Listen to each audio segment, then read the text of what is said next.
Welcome back to the channel, and for this one, we'll make a quick video on the trade that happened a few hours ago with the Cleveland Browns acquiring wide receiver Elijah Moore along with a third-round pick. In return, the Jets will be receiving a second-round pick.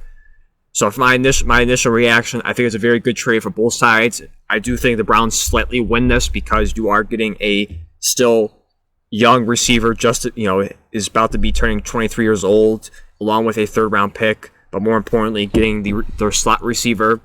I would presume that Peoples-Jones will be the second receiver. But who knows? I think you can kind of switch them back and forth and make Moore your second and Peoples-Jones your third, or vice versa.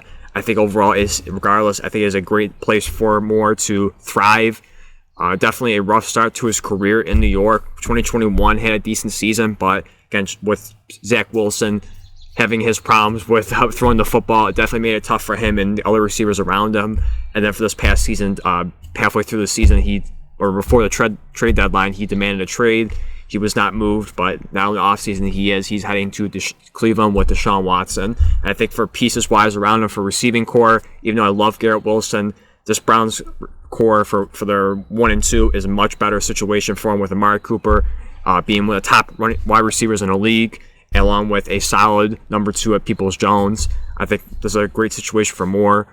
Switching to his stats quickly, again, rough start for him, seeing that he was taken in the higher rounds in the draft in 2021. His first season was solid, 538 receiving yards, 5 touchdowns, but in 2022 took a step back with 446 receiving yards, only 1 touchdown, and along with 1 fumble. So again, I think it was just a very tough spot for him, very frustrating situation, no doubt, but I think a fresh start is really a great start for him to go into a franchise that he'll probably get more, or a team that he'll get more targets and more chances to prove himself as being worthy of the pick that he was selected.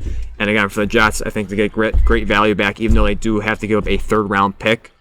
They do get a second to add up to 2 seconds in the draft, which I'm sure they will do all day, as they just did.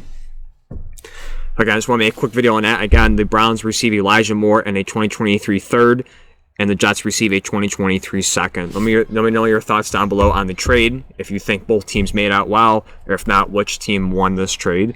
With all that being said, thank you for watching. Please subscribe if you enjoyed, and I'll see you in the next one.